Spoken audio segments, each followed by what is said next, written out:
आमिर जिया साहब, ये जो सारा ये अप्रैल तक जो पिछले साल 2022 अप्रैल तक जो सारा मामला था, उस वक्त कोई दूध और शहद की नहरें नहीं बह रही थी, लेकिन ये जो मौजूदा अभी ताज़ा जिनका इख्तिताम हुआ है, ये हुकूमत आई तो इनका ये प्लान भी यही था, महंगाई भी मुकानी थी और तब्दीली जो मुल्क में जो एक सिस्टम खराब हो चुका था उसको भी बेहतर करना था। लेकिन ये जो 16 महीने में जो कुछ हुआ है, जिस तरह से अवाम अभी खून के आंसू और 8-8 आंसू बाकायदा रो रही है, बिजली के बिल्स जिस तरह से आ रहे हैं, और फिर दूसरी तरफ हम वो लोग जो हुकूमत में थे, जो ये कहकर आए थे कि हम बचाएंगे और हम चेंज लेकर आएंगे, उनकी अगर हम स्ट्रैटेजी देखते हैं तो सर फिर क्या यही समझ आता है ना कि वो जो 16 महीने की हुकूमत है उसमें करने के लिए कुछ नहीं था, इसी वजह से जो कुछ अभी जो स्ट्रैटेजी बनाई जा रही है वो उसी को देखते हुए बनाई जा रही है। तो आपको लगता है कि ऐसे हालात में अवाम इस स्ट्रैटेजी को बाय करेंगे, पुरानी ऑडियोज वीडियोज उनसे कोई फर्क पड़ेगा अवाम को?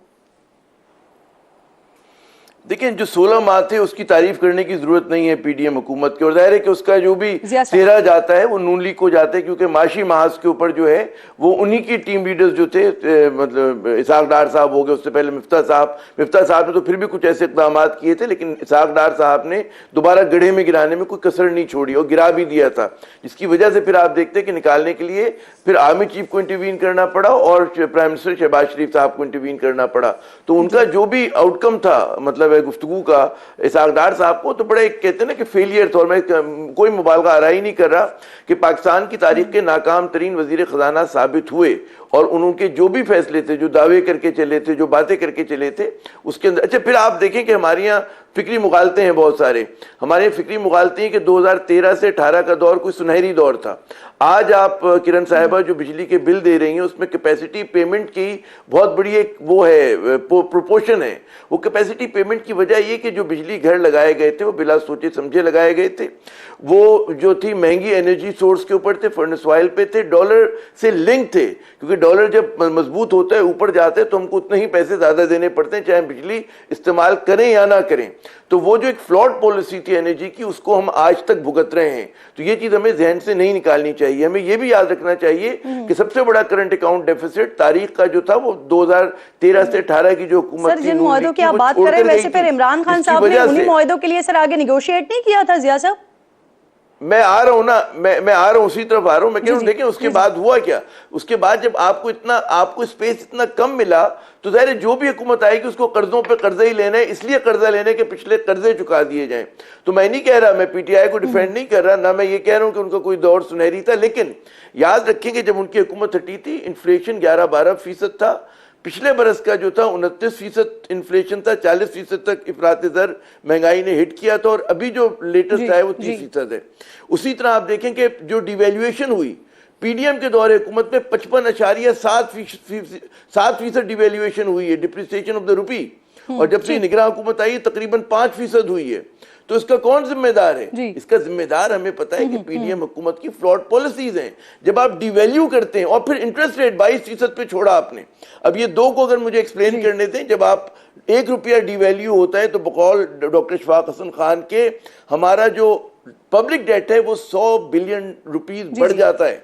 जब आप हाई इंटरेस्ट रेट रखते हैं, उसके मतलब है कि अपनी मईशत का खुद गला घोट रहे हैं। आज आपने एनर्जी की प्राइसेस इतनी बढ़ा दी हैं, आप घरेलू डिवैल्यूएशन की जो पॉलिसी है तो खान साहब नहीं लेकर आए थे सर?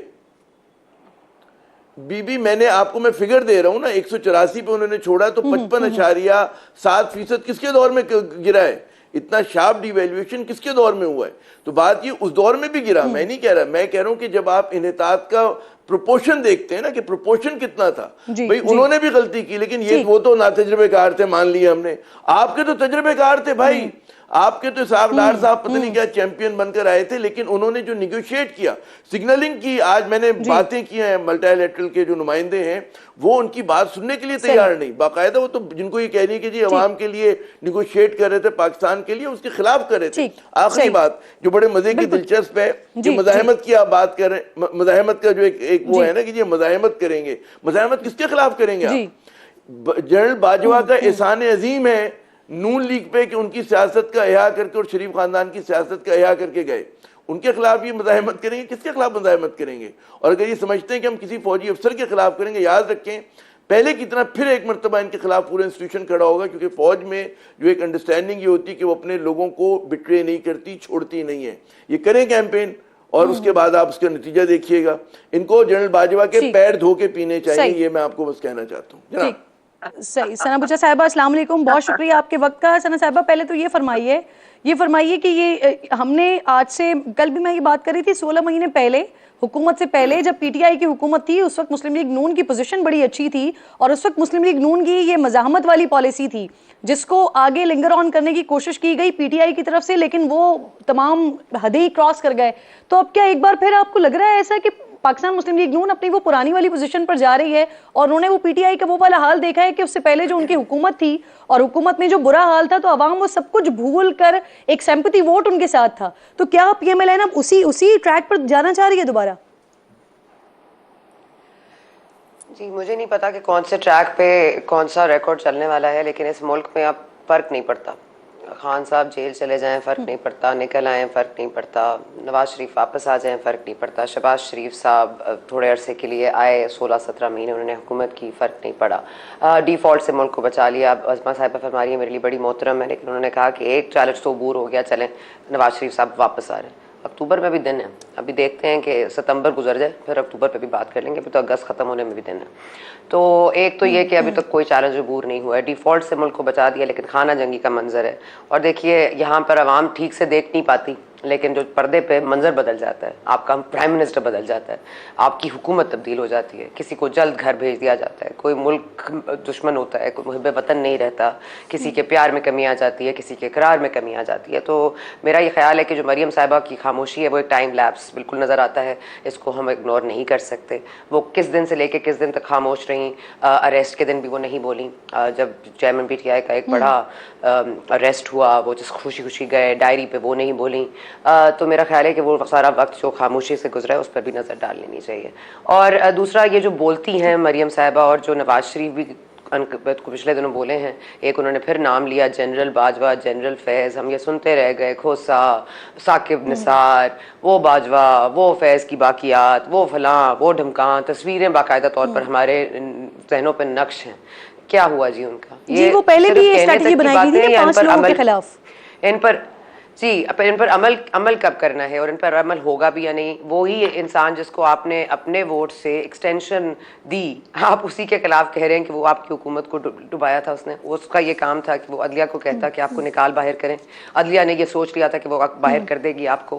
یہ تمام چیزیں نواز شریف صاحب بتا رہے ہیں, تو ہمیں بتا دیں کہ انہوں نے ایکسٹینشن کا ووٹ اس وقت کیوں دیا تھا, اور اتنے دن تک خاموش کیوں تھے, پھر یہ عدم اعتماد میں ان کے ساتھ ایک کوآپریشن کیوں تھی, اس کے بعد اتنی خاموشی کیوں تھی. یوم شہداء پر جب جنرل باجوہ صاحب موجود تھے تو اس وقت یہ کہاں تھے, ان کا یہ جو دشمن والا لہجہ تھا, اس دن مریم صاحبہ کیوں خاموش تھیں, اس دن نواز شریف صاحب کچھ کیوں نہیں بولے تھے, اس دن شہباز شریف صاحب نے یاد کیوں نہیں کرایا تھا. تو میرا یہ خیال ہے اس ملک میں یہ عوام کو بے وقوف بنانا بند کر دیں.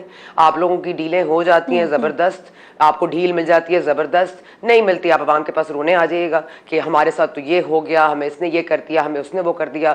آپ پاکستان کے ہر شہر میں جا کے بتائیے گا کہ کون کون سے سوالات ہیں پاکستان کی تاریخ میں جن کے جوابات ہمیں نہیں ملے. لیکن جب آپ کو ڈھیل مل جائے تو پھر آپ وہی پوائنٹ پہ آ جائیے گا جہاں پہ آج عوام آپ کے گلے پکڑنے کو تیار ہے. آپ کی ایک سول نافرمانی کی پوری مہم کا آغاز ہو رہا ہے. جماعت اسلامی میں پاکستان تحریک انصاف کی روح آ گئی ہے. اگر آپ یہ نہیں دیکھ رہی ہیں, اگر آپ یہ نہیں سمجھتی یہ ایک بڑا چیلنج ہوگا, آپ یہ سمجھتی ہیں کہ نواز شریف صاحب کے واپس آ جانے سے اس ملک میں کوئی کایا پلٹ جائے گی, کوئی عوام میں کوئی ڈھارس آ جائے گی, وہ سمجھیں گے جی آج ہمارے تمام دکھ دور ہو گئے ہیں, ہماری بجلی کم ہو گئی ہے, ہمارا اس کے لیے ضروری ہے کہ پہلے گراؤنڈ ریالٹیز کو دیکھ لیں.